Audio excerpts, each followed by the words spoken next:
जय हिंद viewers. Air force medical test के बारे में एयरफोर्स नोटिफिकेशन, इनकी वेबसाइट और साथ में दूसरी सर्विसेज की जवान एंट्री में जो मेडिकल टेस्ट होते हैं उसके बारे में हम डिटेल में जानेंगे। मेडिकल डिस्क्लेमर, मेरे बारे में टॉपिक्स जो हम कवर करने वाले हैं: physical standard, ear, tooth, body tattoo, eyesight standard, colour perception और colour blindness, carrying angle, deviated nasal septum जिसको आप शॉर्ट में डीएनएस कहते हैं, chronic dermatitis, stammering, pigeon chest, hydrocele hernia, knock knee flat feet, piles जिसको haemorrhoids भी कहते हैं, varicose veins, sweaty palms, vitiligo, trembling, maldevelopment, baseline investigation, x-ray, ECG जो कि एयरफोर्स मेडिकल टेस्ट में होती हैं या हो सकती हैं। तो इस पूरी इन्फॉर्मेशन को आप जो एयरफोर्स की वेबसाइट है सेंट्रल एयरमैन सिलेक्शन बोर्ड में, जैसा कि मैंने मार्क किया है, वहां से आप जाके देख सकते हैं इन्फॉर्मेशन। जैसा कि मैंने पहले बताया, बात करें तो मिनिमम हाइट जो एयरफोर्स में है दैट इज़ 152.5 सेंटीमीटर। नेवी में ये हाइट 157 सेंटीमीटर है। तो एक तरह से कहें तो 5 सेंटीमीटर का रिलैक्सेशन आपको मिल जाता है सारे कैंडिडेट्स के लिए। उसके अलावा कुछ डिफरेंट ट्रेड्स में कुछ और हाइट रिक्वायरमेंट है, उसके बारे में हम देख लेते हैं। फॉर एग्जाम्पल ऑटो टेक, जिसमें व्हीकल ड्राइवर होते हैं इस ट्रेड के लोग, एक काम ये भी है व्हीकल ड्राइव करना, जो एयरफोर्स की गाड़ियाँ होती हैं। तो उसमें जो हाइट है नॉर्थ ईस्ट एंड हिली स्टेट के लिए, तो यहाँ पे डिटेल में दिया गया है कि north east and hill state में कौन से स्टेट्स आते हैं। For example candidate from north east and hill states includes Gorkha, Kumaon, Garhwalis, Assamese and those belonging to the states of Nagaland, Manipur, Mizoram, Meghalaya, Arunachal Pradesh, Tripura, Sikkim and hilly areas of Uttarakhand. तो ये जो क्राइटेरिया है वो north east and hill states के लोगों के लिए है। तो उसमें इन्होंने क्राइटेरिया मेंशन कर दिया है कि कौन कौन से स्टेट्स के लोग इस पार्ट में आते हैं, इस रिलैक्सेशन में उनको छूट मिलेगी। तो auto tech vehicle driver, GTI जिसको आप ग्राउंड ट्रेनिंग इंस्ट्रक्टर कहते हैं, PJI parachute jump instructor, IFP, P मतलब पुलिस, आईएफ की जो पुलिस है तो उसके लिए आप देख रहे हैं कि सबसे ज़्यादा हाइट है 175 सेंटीमीटर। नॉर्मल बात है, नेवी पुलिस में तो इतना नहीं है, लेकिन एयरफोर्स पुलिस या आर्मी पुलिस में जो हाइट है वो 175। वैसे भी आर्मी में तो वैसे भी हाइट आपकी ज़्यादा लेते हैं। देन म्यूजिशियन, म्यूजिक ब्रांच के लिए 162। आप गौर करेंगे कि नॉर्मल हाइट तो 152.5 सेंटीमीटर है, फिर म्यूजिक ब्रांच में क्यों 162 मीटर तक होता है। तो वेट एंड हाइट की बात करें तो जो नॉर्मल बात है कि वेट जो है वो हाइट एंड एज की प्रोपोर्शनेट में होना चाहिए। इसमें क्राइटेरिया नोटिफिकेशन में मेंशन है कि ऑपरेशन असिस्टेंट जो air traffic services ATS branch के ट्रेड के जो लोग हैं उनकी जो मिनिमम हाइट है वो 55 किलोग्राम होनी चाहिए। तो ये एक मिनिमम बात रखी गई है। वैसे सब कुछ एक्सेप्टेबल है वो, क्योंकि हाइट के अनुसार, एज के अनुसार आपका वेट होना चाहिए, लेकिन वेट यदि कम भी है तो वो ज़्यादा हो सकता है, और थोड़ा बहुत ज़्यादा है तो उसको तो एक्सरसाइज करके आप कम कर ही सकते हैं। तो ये उतना कोई बड़ा इशू नहीं है। बेसिकली मुझे ये बात पहले ही बताना चाहिए था कि जितनी ये मेडिकल रिक्वायरमेंट है, आपका काम है अवेयर रहना, अपने आप को फिट रखना, हेल्दी रखना। यदि कुछ प्रॉब्लम है तो उसका समय पर ट्रीटमेंट कर लेना। लेकिन इन सारी बातों का बताने का मकसद ये नहीं है कि यदि आप में कुछ प्रॉब्लम है, सारी कोशिशों के बावजूद तो आप छट के बाहर आ जाएंगे। या सर, यदि हम बात करें कि यदि किसी कैंडिडेट का एज 20 ईयर्स है और उनकी हाइट जो है 168 सेंटीमीटर है, तो इसके अनुसार जो इनका आइडियल वेट होना चाहिए दैट इज़ 55 kg। नॉर्मली क्या होता है कि वज़न अच्छी से डाइट बढ़ा के वो कर सकते हैं। तो बेसिकली मकसद ये है बताने का कि ये एक स्टैंडर्ड दिया गया है, इसी के अनुसार रहे तो चीज़ें बेहतर है। और इसमें नॉर्मली 10% का अप डाउन चलता है। चेस्ट की बात करें तो ये भी एक नॉर्मल स्टैंडर्ड दिया गया है, नापा भी जाता है। तो 5 सेंटीमीटर का जो है मिनिमम करते हैं। तो ईयर के बारे में नॉर्मल हियरिंग होना चाहिए, क्योंकि इसके लिए कुछ स्पेशली टेस्ट नहीं होता जब तक उनको कोई शंका ना हो, जब तक कोई प्रॉब्लम नहीं दिखती। यदि आप सारे मेडिकल टेस्ट में सारे इंस्ट्रक्टर की बातों को अच्छे से सुन लेते हैं, इसका मतलब आपकी हियरिंग जो है रखते हैं। टूथ के बारे में बात करें तो नॉर्मल जैसे बात होती है कि हेल्दी गम रहना चाहिए, आपका एक अच्छे दांतों का सेट रहे, बहुत ज़्यादा ऊबड़ खाबड़ न रहे। कोई थोड़ा सा ऊबड़ खाबड़ है तो भी कोई प्रॉब्लम नहीं है। मैं बार बार ये बात आपको कह रहा हूँ कि आपका जैसे भी आप मेडिकल कंडीशन में है, जो चीज़ें आपके कंट्रोल के बाहर है, जो चीज़ें नेचुरली है तो उस पर आप बिल्कुल मतलब जो चीज़ें आप नहीं कर सकते कुछ, तो भी आप मेडिकल टेस्ट के लिए जाएं। तो यदि किसी का दांत ऊंचा है, कन्फ्यूज़न आ सकता है मन में, फिर भी आप जाएं, क्या पता कि आप डेंटल ऑफिसर के अनुसार आप फिट हों। और मिनिमम जो डेंटल पॉइंट होना चाहिए वो 14 डेंटल पॉइंट होना चाहिए। तो ये जो 14 डेंटल पॉइंट है वो मैक्सिमम लोगों का हो जाता है, इसमें कोई चिंता की बात नहीं है। इंपॉर्टेंट ये है कि 14 डेंटल पॉइंट क्या है, तो नॉर्मली एक एक दांत के ऊपर नीचे ऊपर अलग अलग पॉइंट बंधा हुआ है। तो वो थोड़ी सी डिटेल में चीज़ें हैं, उसको हम किसी और वीडियो में कवर कर लेंगे। फिलहाल यदि आप डेंटली अपने आप को फिट रखिए, बहुत ज़्यादा आंख रखे, तो आप डेंटल अपना हाइजीन मेंटेन करके। हेल्थ की बात करें तो नॉर्मल हेल्थ रहना चाहिए, फिट हैं आप, बीएफटी क्वालिफाई कर रहे हैं विदाउट एनी लॉस का मतलब ये है कि किसी का हाथ टूटा ना हो, किसी का और कोई प्रॉब्लम है, तो वैसे तो ऐसे भी नहीं जा सकते। लेकिन एयरफोर्स का काम है अपनी नोटिफिकेशन में मेंशन करना कि किसी भी तरह का आपका जो नॉर्मल एनाटॉमी है, जो संरचना है, उसमें किसी तरह की कोई कमी न रहे, ना तो कुछ ज़्यादा रहे ना कुछ कमी रहे। कई बार क्या होता है किसी का एक्स्ट्रा मांस हो जाता है बहुत ज़्यादा, तो वो सब भी चीज़ें अलाउ नहीं है। और जस्ट आपकी जानकारी के लिए, जो ऑफिसर्स मेडिकल है वो कंपेयर टू सोल्जर मेडिकल काफ़ी टफ होता है, बहुत सारी चीज़ें उनकी चेक होती हैं। तो सोल्जर्स के बारे में सिंपल आपकी नॉर्मल एनाटॉमी रहे और बिना किसी लॉस के। Then free from any communicable and skin disease, किसी भी तरह का आपके अंदर कोई ये फैलने वाला डिजीज ना रहे, स्किन डिजीज ना रहे। क्योंकि नॉर्मली जब मेडिकल टेस्ट होता है तो आपको या तो शॉर्ट्स में या इनर वेयर में रखते हैं, तो उससे पता चल जाता है कि आपको कुछ पूरे शरीर में कहीं पे कुछ स्किन प्रॉब्लम तो नहीं है, तो इस तरह की कोई इशू न रहे। And then physically and mentally fit, normal बात है कि आप सेना ज्वाइन करने वाले हैं। टैटूज़ के बारे में, परमानेंट बॉडी टैटूज़ जो है वो एयरफोर्स में अलाउ नहीं है, ऐसा इसमें मेंशन है। लेकिन कुछ तरह के टैटूज़ को उन्होंने अलाउ किया है। फॉर एग्जाम्पल, यदि टैटूज़ आपके जो एल्बो है एंड जो रिस्ट है उसके बीच में है, इनर साइड में, उसको बोलते हैं इनर साइड में, तो वो भी अलाउ है। और कुछ दूसरी सर्विसेज में ये बात कही गई है कि आपका वो जो एल्बो एंड रिस्ट के बीच में जो 1/4 हिस्सा है वहाँ तक अलाउ है। इसके अलावा चीज़ें मेंशन है कि inner face of the four arms, reverse side of the palm, जो कि मैंने बताया आपको। दूसरा, ट्राइबल्स को उनके कस्टम के अनुसार, क्योंकि कई बार ट्राइबल एरियाज़ में उनका रिलीजियस कस्टम या कुछ और कस्टम की वजह से उनको टैटूज़ बनाना होता है, उनकी आस्था होती है, तो वैसे कैंडिडेट्स को ये अलाउ है। लेकिन हाँ, उनको 2 फोटोग्राफ, एक क्लोज में एक डिस्टेंट में, टैटूज़ का टाइप एंड टैटूज़ के साइज को डिटेल में उनको बताना पड़ेगा। एंड सबसे इंपॉर्टेंट बात कि टैटूज़ को लेके जो डिसीजन है वो जो पर्टिकुलर सिलेक्शन सेंटर है वो डिसाइड करेगा कि क्या करना है।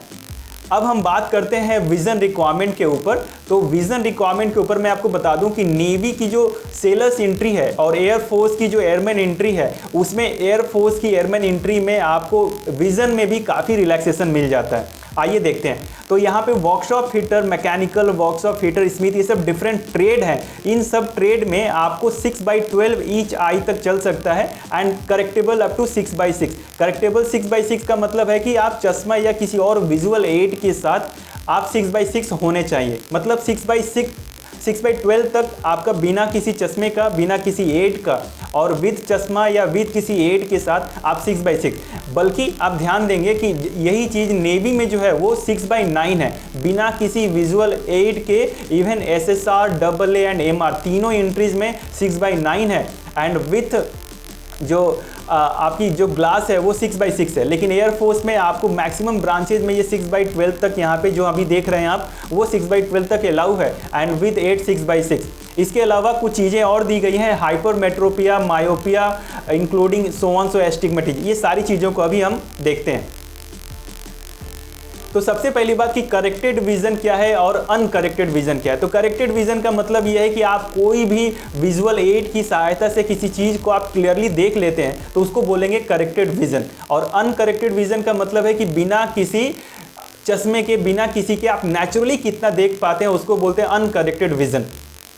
डिस्टेंट विजन नाम से ही क्लियर है, डिस्टेंस दूरी, तो दूर से जो आप चीज़ें देखते हैं उसको बोलते हैं डिस्टेंट विजन। ये आपका स्टैंडर्ड जो है कि आप दूर की चीज़ों को कितना बेहतर देख पाते हैं, उसको बोलते हैं डिस्टेंट विजन कितना है। तो ये जो चीज़ें हैं वो आपको 6/6 एक जो फिट आंख माना जाता है, हेल्दी आई। उसके बाद 6/9 देन 6/12 आता है। तो 6/6 का मतलब है कि एक कैंडिडेट जो है 6 मीटर पे यदि कोई ऑब्जेक्ट रखा गया है तो उसको वो 6 मीटर पे देख सकता है, मतलब उनको 6 मीटर से ही देखना चाहिए और वो 6 मीटर पे देख पा रहे हैं। लेकिन 6/9 का मतलब क्या है कि यदि कोई ऑब्जेक्ट 9 मीटर पे रखा गया है तो वो कैंडिडेट 9 मीटर पे उनकी जो डिस्टेंट विजन है खराब है, मतलब वो धुंधली दिख रही है, तो उनको 9 मीटर के ऑब्जेक्ट के लिए उनको नज़दीक आना पड़ रहा है, उनको 6 मीटर पे आना पड़ रहा है। तो 6/9 का मतलब ये हुआ कि 9 मीटर के ऑब्जेक्ट को कैंडिडेट 6 मीटर पे देख रहा है, मतलब नज़दीक आके देख रहा है, उनकी दूर की विजन जो है खराब है। और जब आगे बढ़ें तो अब बात होती है 6/12 की। तो 6/12 में ये जो आँख है वो और भी ख़राब है, लेकिन आँख जो है ये एयरफोर्स में इतनी तक अलाउ है। तो 6/12 का मतलब ये है कि 12 मीटर पे जो ऑब्जेक्ट है वो एक नॉर्मल कैंडिडेट को 12 मीटर पर से ही देखना चाहिए, लेकिन इस प्रॉब्लम में 6/12 जिनकी आँख है वो 12 मीटर पे ना देख के वो 6 मीटर और उनको पास में आना पड़ रहा है और वो 6 मीटर पे उस ऑब्जेक्ट को क्लियरली देखेंगे। मतलब 6/12 का मतलब है कि आँख थोड़ी सी ज़्यादा खराब कंपेयर टू 6/9। तो बेटर आई बेहतर आंख। और ये जो चार्ट है वो जिनको भी विजन का प्रॉब्लम हुआ होगा, डिस्टेंट विजन का, तो ये चार्ट वो पढ़ते हैं, इसको बोलते हैं स्नेलन चार्ट। अब बात करते हैं नियर विजन की। नियर विजन जो है जिसको आप N6 N9 से नापते हैं, तो इसमें एयरफोर्स में कहीं मेंशन नहीं है, लेकिन नेवी में ये चीज़ें क्लियर मेंशन है कि नियर विजन जो है वो N6 होना चाहिए। तो बेसिकली N6 का मतलब है जो हेल्दी आई है वो नज़दीक की जो सबसे छोटा लेटर है जो कि स्टैंडर्ड में है N6 के, वो पढ़ने में ओके होना चाहिए।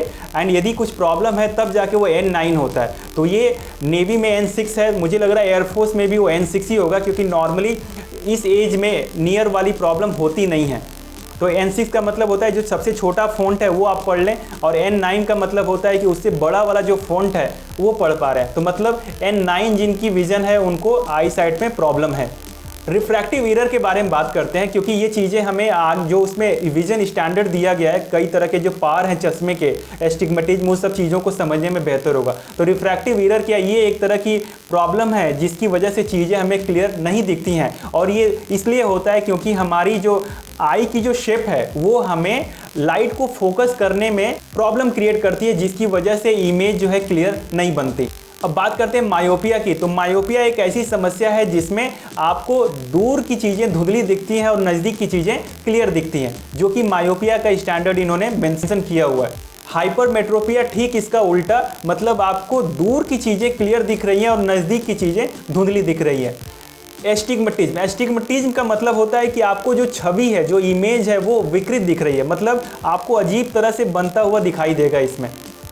अब बात करते हैं सिलिंड्रिकल पार, जो कि एस्टिग्मेटिज्म को इम्प्रूव करने के लिए दिया जाता है। आपके चश्मे में स्फेरिकल पार होता है नॉर्मल, यदि आपकी नज़दीक की प्रॉब्लम है या दूर वाली प्रॉब्लम है। लेकिन यदि आपको नज़दीक वाली प्रॉब्लम या दूर वाली प्रॉब्लम के साथ एस्टिग्मेटिज्म की भी प्रॉब्लम है तो आपको CYL पार दिया जाता है। -CYL का मतलब होता है कि आपको दूर वाली समस्या है, मायोपिया वाली समस्या, और साथ में एस्टिग्मेटिज्म है, और +CYL का मतलब ये है कि आपको दूर वाली क्लियर दिख रही है, नज़दीक वाली में समस्या है, एंड उसको साथ साथ आपको एस्टिग्मेटिज्म की भी प्रॉब्लम है, जिसको करेक्ट करने के लिए +CYL दिया गया है। सिंपल भाषा में माइनस पार का मतलब ये दूर वाली प्रॉब्लम, एंड प्लस पार का मतलब है नज़दीक वाली प्रॉब्लम।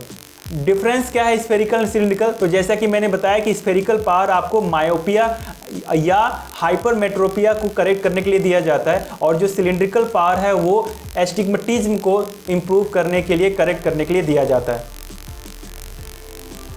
अब स्क्विंट आई, स्क्विंट आई का मतलब होता है तिरछी आंख। तिरछी आंख नॉर्मली अलाउ नहीं होती हैं, वो भी डिपेंड करता है कि कितने लेवल का है, किसी का कम होता है, किसी का ज़्यादा होता है। तो स्क्विंट आई का मतलब होता है कि आपकी जो कैंडिडेट की जो दोनों आंखें हैं वो एक डायरेक्शन में नहीं देख पाती हैं, उसको बोलते हैं स्क्विंट आई।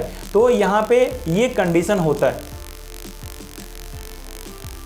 अब बात करते हैं एजुकेशन इंस्ट्रक्टर। इंस्ट्रक्टर को थोड़ी और रिलैक्सेशन है, इनको 6/36 तक ये अलाउ है, और करेक्ट होने के बावजूद वो 6/9 तक एक्सेप्टेबल है। नॉर्मली जो नेवी की जो सारी ब्रांचेज हैं उसमें करेक्ट होने के बाद 6/6 होना ही चाहिए, लेकिन एयरफोर्स के इस इंस्ट्रक्टर ब्रांच में यहाँ पे चीज़ें बहुत अच्छा है, रिलैक्सेशन। ये 6/36 तक बिना चश्मे का, एंड 6/9 विद चश्मा भी है, तो आप एक्सेप्टेबल हैं, आप मेडिकली फिट हैं। एक तरह से पूरी चीज़ को हम कंक्लूड करें तो एयरफोर्स के जो मैक्सिमम ब्रांच है वहाँ पे आपको 6/36, 6/36, 6/36 तक अलाउ है। ये बहुत अच्छा प्लस पॉइंट है। अब बात करते हैं एक और चीज़, क्योंकि यदि आप चश्मा यूज करते हैं तो आप अपने चश्मे का जो प्रिस्क्रिप्शन है वो 1 महीने से ज़्यादा पुराना लेके ना जाएं। वहाँ पे आपको लेके जाना है अपना प्रिस्क्रिप्शन, जिसमें वो रजिस्टर्ड होना चाहिए, उसमें रजिस्ट्रेशन नंबर, डॉक्टर का सिग्नेचर स्टैम्प, ये तो कॉमन बात है, और चश्मे का पार्ट डिटेल में मेंशन रहे। पीआरके एंड लेसिक के बारे में, पीआरके एंड लेसिक अलाउ नहीं है एयरफोर्स में। दूसरी जो ऑफिसर्स एंट्री है उसमें एनडीए के थ्रू या नेवी का जो नेवल एकेडमी है उसमें डिफरेंट ब्रांचेज में अलाउ है, लेकिन इसमें सेलर एयरमैन एंट्री में एयरफोर्स में ये अलाउ नहीं है। कलर परसेप्शन, परसेप्शन की मीनिंग होती है धारणा, किसी चीज़ को पहचानना। तो कलर परसेप्शन का मतलब यही हुआ कि एक कैंडिडेट डिफरेंट कलर को अच्छी तरह से पहचान पाते हैं कि नहीं। यहाँ पे इस कलर परसेप्शन को चेक करने के लिए इशिहारा प्लेट को यूज किया जाता है, इशिहारा टेस्ट को। तो इशिहारा टेस्ट जैसा कि आप तस्वीर में देख रहे हैं इस पिक्चर में कि ये 12 लिखा हुआ है, तो इस तरह का आपको कई सारे नंबर प्लेट्स होंगे जिसमें डिफरेंट कलर के बीच में कुछ नंबर होगा, कुछ डिजिट होगा, उसको आपको पहचानना है। तो बेसिकली अब बात करते हैं क्या एक्सेप्टेबल है कलर परसेप्शन में। तो कलर परसेप्शन के लिए एयरफोर्स में मैक्सिमम ब्रांचेज में CP2 तक अलाउ है, जबकि एनडीए नेवी या नेवल एकेडमी में जो हाईएस्ट स्टैंडर्ड है वो CP1 है। तो CP2 का मतलब हुआ कि इशिहारा की 15 प्लेट्स में से आप यदि 13 प्लेट्स को अच्छे से पढ़ पा रहे हैं, इसका मतलब आपका जो विजन स्टैंडर्ड है कलर परसेप्शन वो CP2 है और आप फिट हैं मैक्सिमम ब्रांचेस के लिए। वही बात करें यदि एजुकेशन ब्रांच के लिए तो वहाँ पे थोड़ा सा और रिलैक्सेशन है, वो CP3 है। तो CP3 स्टैंडर्ड का मतलब है कलर परसेप्शन 3, जो कि CP1 एंड CP2 स्टैंडर्ड से लो स्टैंडर्ड है, मतलब थोड़ी प्रॉब्लम ज़्यादा है तो भी आप एक्सेप्टेबल हैं। तो इसमें CP3 को भी चेक करने का वही तरीका है, या तो आपको एक अंधेरे कमरे में कुछ लाइट दे दिया जाएगा जिसको पहचानना होगा, या मे बी इशिहारा प्लेट को भी वो यूज कर सकते हैं, वो डिपेंड करता है वहाँ पे जो मेडिकल स्टाफ हैं उनके ऊपर। अब बात करते हैं टूथ के बारे में। तो यहाँ पे क्लियर मेंशन है कि जो आप टाटर को दांतों के पास या गम के पास जो टाटर है, टाटर बेसिकली क्या होता है, मुंह में बैक्टीरिया तो वैसे ही क्रिएट होते हैं, साथ में फूड के पार्टिकल जब फंस गए तो ये आपस में रिएक्शन करके कुछ ना कुछ ये चीज़ें एक येलोविश टाइप की चीज़ें बनाते हैं जो बाद में प्लेक बन जाता है, एक हार्ड चीज़ें, और दांतों का जो कलर है वो उसको डिसकलर कर देता है। तो एयरफोर्स नेवी में भी ये बात कहते हैं कि आप मेडिकल एग्जाम से पहले अपने टाटर को, इस प्लेक को, इस गंदगी को, इस येलोविश को आप इसको हटाएं। इसको सिंपल भाषा में स्केलिंग भी बोलते हैं। और दूसरी बात, कान के बारे में भी कहा जाता है कि जो वैक्स है उसको आप साफ करा लें। बहुत सिंपल तरीका है, आप जब डॉक्टर के पास जाते हैं एक सिरिंज में वो पानी भरते हैं और उसको जब फ्लश करते हैं तो सारी जो गंदगी है वो बाहर आ जाती है।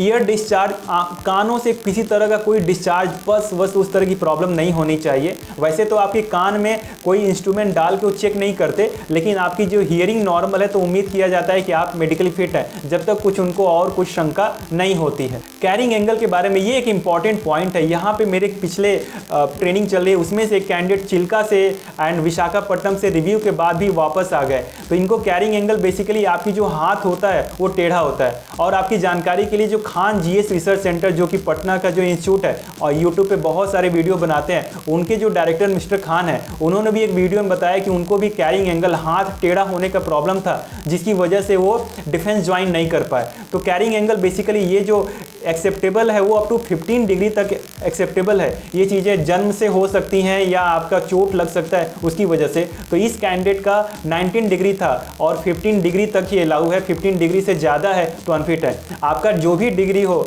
आपको कुछ कन्फ्यूज़न है तो आप चेक करा लें। यदि कुछ नहीं हो पा रहा है तो आप मेडिकल टेस्ट में जाएंगे ही, आप तब तक फिट हैं जब तक आपको मेडिकली अनफिट नहीं कहा जाता। डेविएटेड नेसल सिम्टम, जिसको आप शॉर्ट में डीएनएस या उसमें कुछ और भी चीज़ें होती है जिसको साइनस भी बोलते हैं, नाक की हड्डी बढ़ना भी बोलते हैं। तो यदि इस तरह का कोई प्रॉब्लम है तो मेरा ये रिक्वेस्ट है आपसे, मेरे कई सारे सीनियर्स ने बताया कि जिस कैंडिडेट को भी ये प्रॉब्लम है तो अपना टाइम पे ऑपरेशन करा लें, क्योंकि यदि आप टाइम पे ऑपरेशन नहीं कराते हैं तो या तो आपकी डीएनएस चेक हो जाएगी, पता चल जाएगा कि नाक की हड्डी टेढ़ी है, या यदि आपने लेट से ऑपरेशन कराया तो यदि आपका नाक दबा के चेक करेंगे तो आपको दर्द होगा। भले ही आप कहें कि दर्द नहीं हुआ है, ऑपरेशन नहीं कराया, लेकिन आपका चेहरे का जो एक्सप्रेशन है, आपकी जो पता चल जाता है जब रेडिश कलर का चेहरा हो जाता है जब आपका दर्द होता है तो, है ना, सांस थोड़ी सी फूलने लगती है। क्रॉनिक डर्माटाइटिस, क्रॉनिक का मतलब होता है कोई चीज़ सीवियर, गंभीर, ज़्यादा, और डर्माटाइटिस मतलब स्किन से रिलेटेड ये प्रॉब्लम। तो कई बार क्या होता है कि किसी के हाथों में या प्राइवेट पार्ट में, पीठ में, कहीं भी इस तरह का कुछ इन्फेक्शन है, क्रॉनिक प्रॉब्लम है, तो ये एक रीज़न बन सकता है आपकी छटने का।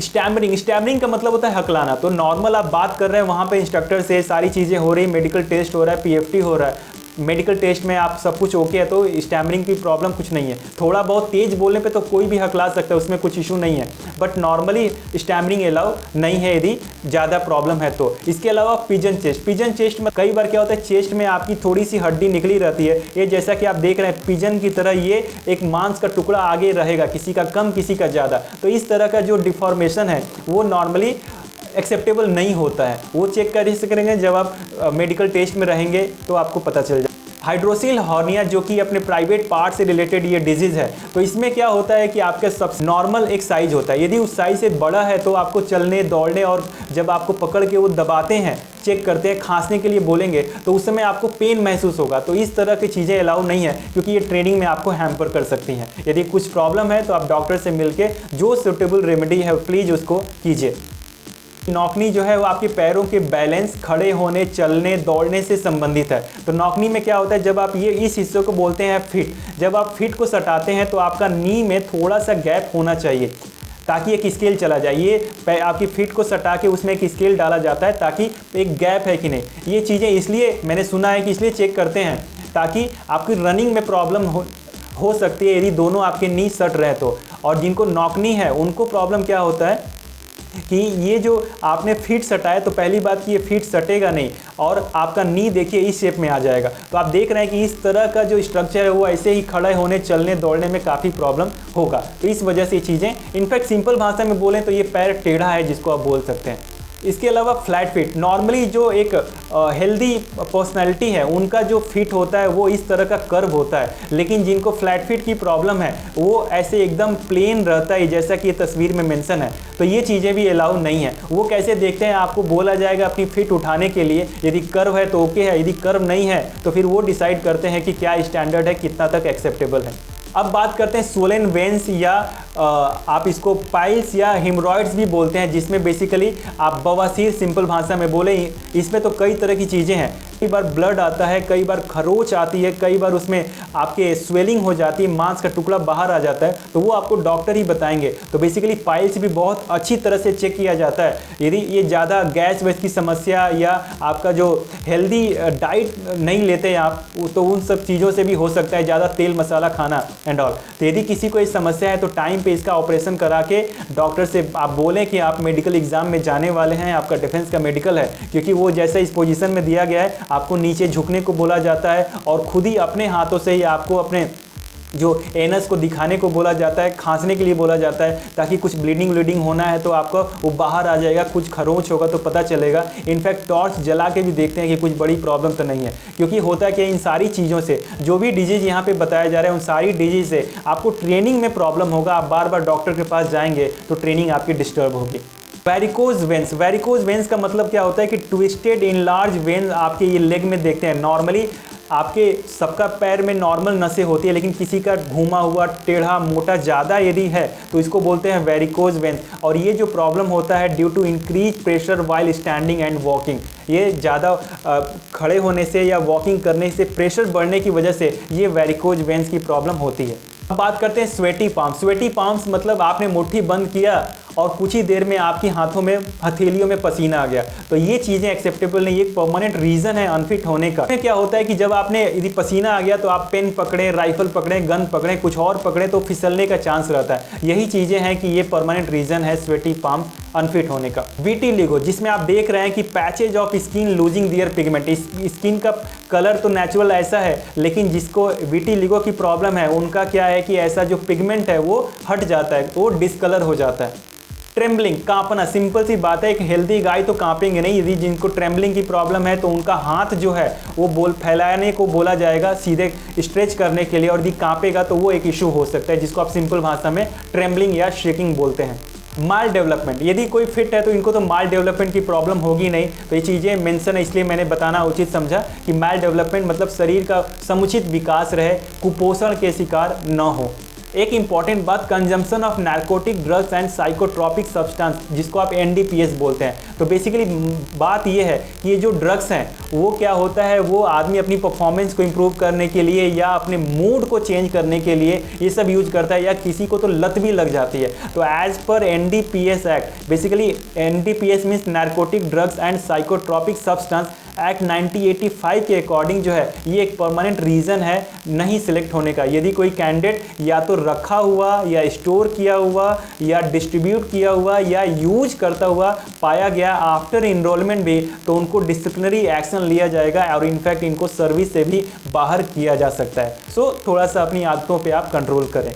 बेसलाइन इन्वेस्टिगेशन, बेसलाइन का मीनिंग होता है कि जो हर डिजीज़ की शुरुआत जो होती है इन्वेस्टिगेशन की, वो बेसलाइन। आपका कुछ भी ज़्यादा प्रॉब्लम है तो सबसे पहले डॉक्टर आपको ब्लड यूरिन की जो टेस्ट हैं कुछ उसको लिखते हैं। तो बेसलाइन इन्वेस्टिगेशन मतलब ये जो बेसिक इन्वेस्टिगेशन है वो। तो यहाँ पे हीमोग्राम का मतलब हुआ ग्रुप ऑफ टेस्ट। तो ये जो आपने HB TLC ये सब डिफरेंट तरह के टेस्ट हैं। यूरिन REME का मतलब होता है रूटीन एग्जामिनेशन एंड ME मतलब माइक्रोस्कोपिक एग्जामिनेशन। ये सब चीज़ें आपको जो लैब है वहाँ पे पता चल जाएगा। जब कहीं भी आप लैब को आप रेफ़र कर सकते हैं यदि कुछ आपको लग रहा है कि कुछ प्रॉब्लम हो सकती है, या आप कुछ कई तरह की ड्रग्स लेते हैं, दवाइयाँ लेते हैं ज़्यादा लंबे समय से, तो आपके ब्लड यूरिन में कुछ चीज़ों का बदलाव आ जाता है जो आपकी लैब के जो डॉक्टर हैं पैथोलॉजी वाले वो ज़्यादा बेहतर बता सकते हैं। बायोकेमिस्ट्री का मतलब हुआ कि आपने केमिस्ट्री को यूज़ करके अपनी जो बायोलॉजिकल प्रोसेस को समझने के लिए, तो इसमें ब्लड शुगर, फास्टिंग, पीपी का मतलब होता है पोस्ट प्रैंडियल। बेसिकली ये ब्लड शुगर जब चेक होता है तो एक तो नाश्ते के पहले होता है, एक नाश्ते के 1-1.5 घंटे बाद। तो इसमें 2 तरह की चीज़ें होती है, सब शुगर चेक किया जाता है। देन सीरम कोलेस्ट्रॉल, सीरम एक ऐसा पार्ट है जो ब्लड क्लॉटिंग के बाद भी जम जाता है। तो बेसिकली सीरम भी एक ब्लड का हिस्सा है, तो उसमें सीरम कोलेस्ट्रॉल देखते हैं। उसके अलावा ये सारी जो चीज़ें, LFT का मतलब होता है लीवर फंक्शन टेस्ट, और उसमें ये SGOT, SGPT जो है वो आपकी लीवर से रिलेटेड जो टेस्ट हैं वो है। And test for narcotic drugs and psychotropic substance abuse, वही जो बात हमने अभी बात किया। तो इसमें नार्कोटिक ड्रग जो आपकी पेन रिलीफ के लिए, एंड साइकोट्रॉपिक जो ड्रग है वो बेसिकली आपकी जो ब्रेन है या मूड को चेंज करने के लिए दिया जाता है। आपने डोपिंग का नाम सुना होगा। डोपिंग बेसिकली खिलाड़ी जो यूज़ कर लेते हैं कुछ ड्रग्स को अपनी परफॉर्मेंस को बेहतर करने के लिए, और कई सारे जो खिलाड़ी हैं वो डोपिंग की वजह से बाहर भी हो जाते हैं। तो और दूसरे जो टेस्ट भी एयरफोर्स कर सकता है यदि उनको ज़रूरत महसूस हुआ तो। इसके अलावा एक्सरे चेस्ट PA व्यू का मतलब होता है कि पोस्ट एंटीरियर। इसमें क्या होता है कि आपको छाती के बल आपको जो एक्सरे की जो रूम है, जो प्लेट है, वहाँ पे लिटा दिया जाता है। पीछे से रेज आएगी और आपका जो एक्सरे चेस्ट होगा ज़रूरत पड़ने पे। उसके अलावा ECG इलेक्ट्रोकार्डियोग्राम, जिसमें आपकी हार्ट बीट देखी जाती है। R का मतलब होता है R वेव। तो व्यूवर्स, मुझे उम्मीद है कि एयरफोर्स मेडिकल टेस्ट से रिलेटेड ये वीडियो आपको बहुत पसंद आया होगा। यदि अभी भी आपने मेरे चैनल को सब्सक्राइब नहीं किया तो सब्सक्राइब कर लीजिए, और यदि सब्सक्राइब कर लिया है तो लाइक, शेयर एंड कमेंट करके मुझे आप और एनर्जी दीजिए, ताकि ऐसे ही बेहतरीन वीडियोज़ मैं आपकी तैयारी के लिए बना सकूँ। Thank you so much for watching. Best wishes, get selected. जय हिंद।